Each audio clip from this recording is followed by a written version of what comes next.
বাড়ির এখন এমন অবস্থা যা আমরা বলতে পারতেছি না কাউকে। ৮০টা সুপারি এক পণ, ৮০টা সুপারি বিক্রি করছে আমি ১০০ টাকায়। তো কোথায় যে দাঁড়াবে তার কোনো সুবিধা নাই। পক্ষ থেকে সরকারকে আমি আবেদন জানাচ্ছি যেন সুপারির এই বিষয়টা সরকার দেখে। আমি ১১ পণ সুপারি বেচতে আসছি, ১১ পণ সুপারি বিক্রি করলাম ১০০ টাকা করে পণ। ১০ টাকা গান্ডি দিছি, ১০ টাকা হিজড়া নিছে, তো ৮০ টাকা হলো এক পণ।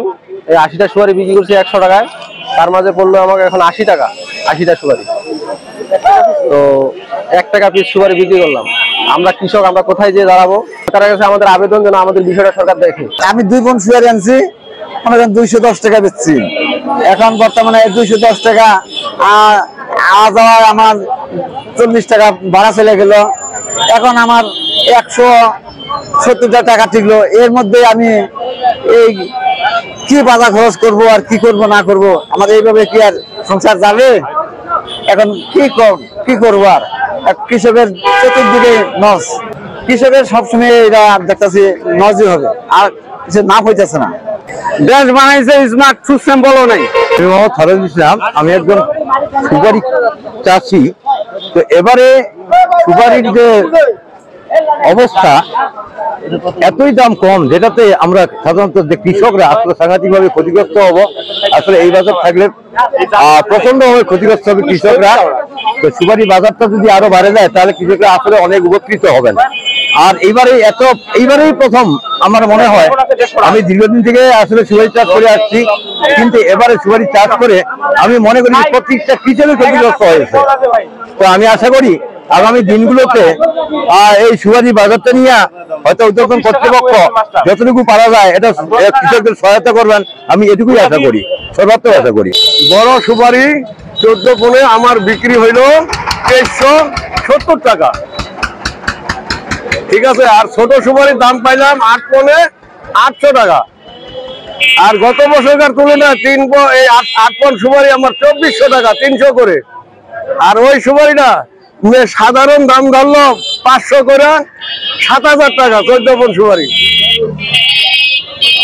তাহলে হিসাব করে যাচ্ছে ৩ ভাগের ১ ভাগ পাইছি আমি। প্রতি গাছে ১০ টাকা পারানি দিতে হয়, আবার খালনো ৫ টাকা করে, তাহলে ১৫ টাকা। হিজড়া আমার একটা করে তোলা নেয়, ১০ পণ সুপারি আমি ১০টা তুলে নিবে। মোট ২২ পণ সুপারি ৩১৭০ টাকা।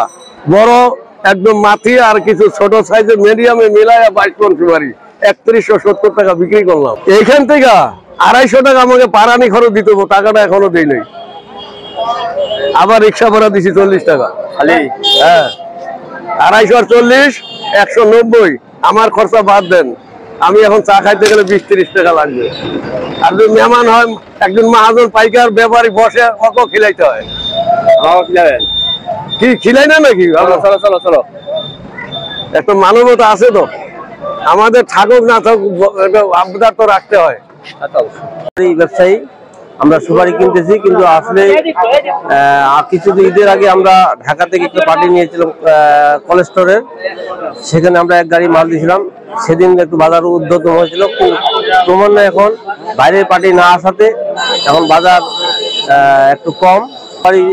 যারা দিচ্ছে তারাও খুশি না, আমরা কিনতেছি আমরা কিন্তু তাদের সঠিক মূল্য দিতে পারি না। এই জন্য আমরা কষ্ট পাচ্ছি যে তাদের মূল্যটা সঠিকভাবে আমরা দিতে পারতেছি না।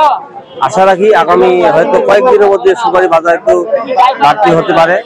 বাইরের যদি যারা বড় ব্যবসায়ী তারা এখনো মাঠে নামে, যারা সুপারি পুঁতে তারা এখনো মাঠে বাজারে ঢুকেনি, তারা ঢুকলে আমরা আশা রাখি হয়তো বাজার একটু বাড়তে পারে। ধন্যবাদ।